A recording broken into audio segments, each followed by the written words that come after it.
Une autre manipulation extrêmement courante et qui peut parfois poser des problèmes pour les gens qui ne sont pas des professionnels de l'audio, c'est ce qui concerne la conversion des fichiers dans d'autres formats.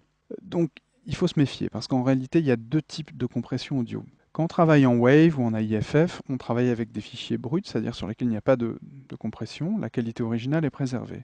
Ensuite, si on veut compresser un fichier, on a deux possibilités. La première possibilité, c'est ce qu'on appelle les formats destructeurs, où pour gagner de la place, on va enlever une partie des informations. On a ensuite la compression non destructrice, qui, elle, va permettre de gagner de la place sans altérer la qualité de l'enregistrement audio, sans enlever d'informations audio.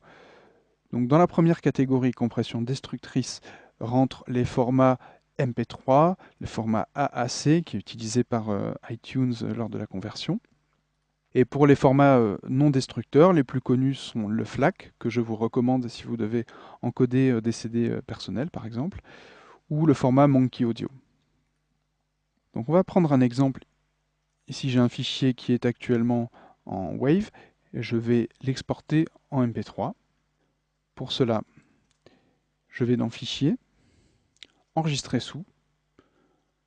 Le raccourci CTRL majeur S fonctionne également. Ici, je peux mettre le nom de fichier. Je vais les laisser inchangés. L'emplacement. Mais ce qui nous intéresse surtout, c'est le format. Le menu déroulant ici nous permet d'accéder à un certain nombre de codecs différents. AIFF, qui est l'équivalent du WAV pour Mac. Monkeys Audio, dont je vous ai parlé. Non destructif, mais permet de gagner de la place. Ici, on a tout un ensemble de fichiers différents, dont le FLAC. Le FLAC qu'on retrouve ici. L'OGG, qui est un format destructeur qui est libre de droit, car le MP3 n'est pas libre de droit.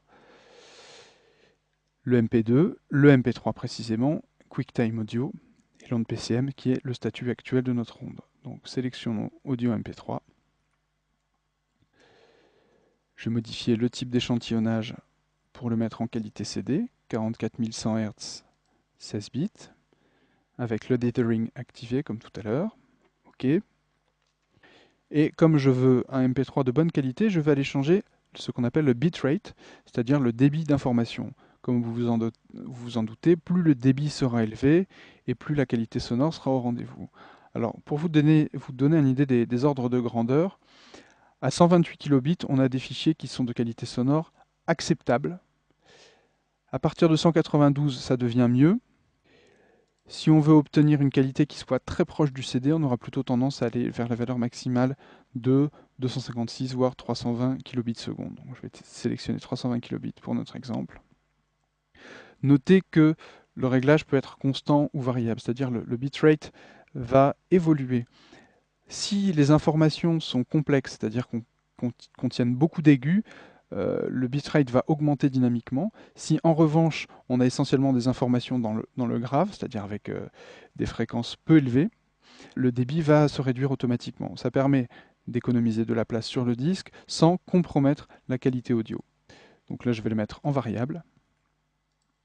Ici les réglages changent, je vais laisser qualité optimale. Je fais OK.